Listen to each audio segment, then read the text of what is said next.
Okay, now it's time to make one of my absolute favorite meals that I had as a child, and it stayed my favorite up until this day, which is a long time because y'all know how old I am. But one of my favorite meals is baked beans and scalloped potatoes. I know it sounds a little weird to have it together or to just have that and not have meat, but this is the perfect combination. So the first thing I'm going to start with is my baked beans. And I've got throwaway pans, 2 throwaway pans, because you bake these and they make a mess. So I would just rather fix a big batch in a throwaway pan, eat it, enjoy it, and not have to worry about the cleanup. So the first thing I'm going to do is open some cans of pork and beans. Okay, I've opened 8 cans of pork and beans. Yes, I'm making a big batch. I'm planning on eating on this for the whole week. This meal reheats so good too. It's absolutely yummy. Now, if you get pork and beans that are a little more soupy, I think the word, a lot more liquid, drain some of it, because you do not want your baked beans to be soupy liquid. You want them to be a little bit drier. Not dry, but a little bit drier. Okay, so next I'm going to chop up my onion.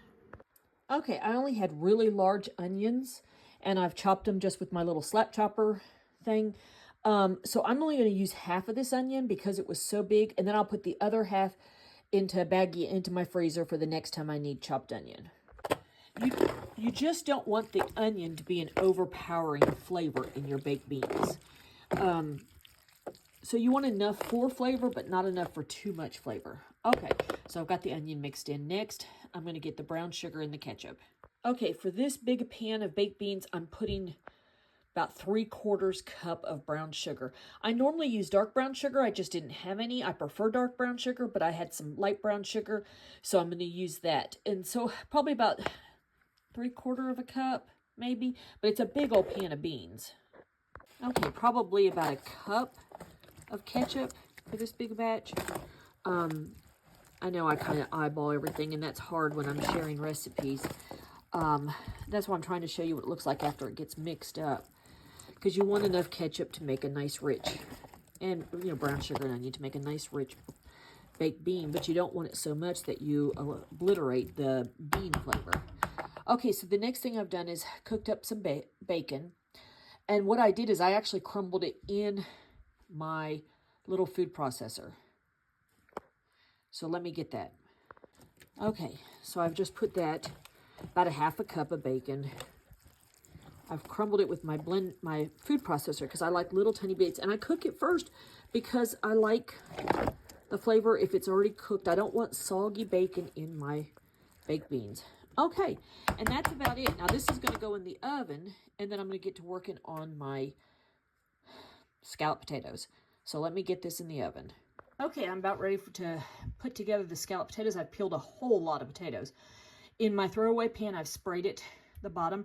I've layered a layer of potatoes, and now what I'm going to sprinkle on it is a little salt, a little pepper, and then a little bit of flour across through there, and then I'll show you the next step. Okay, I've cut a stick of butter, real butter, into little pieces, and I'm going to dollop a few pieces here and there. As you can see, I've got the flour, the salt, the pepper. Now this is just all-purpose flour, not self-rising. Okay, so I've got a few dollops of butter around there, and then I'm going to make another layer. Okay, as you can see, I've made one more layer. So far I have 2 layers of exactly the same thing: potatoes, salt, pepper, a little bit of flour, and butter. And now I'm going to do the last layer, and then I'll be back. Okay, I've got my last layer of potatoes, salt, pepper, flour, and butter. Now the final ingredient is milk. Now I usually drink skim milk, but for this I use whole milk. So what you're going to do is just pour it kind of on top. You want to kind of get all the flour kind of covered. Doesn't matter on the lower layers, but this layer. Oops, I'm making a mess. That's okay. I'm a very messy cook, but I'm a good cook.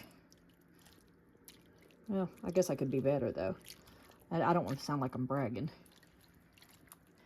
My kids and grandkids tell me I'm a good cook. How about that? And I don't think they're biased at all. Okay, so I'm going to use a lot of milk. You want to get up in here and really... because these potatoes are going to absorb it and bake.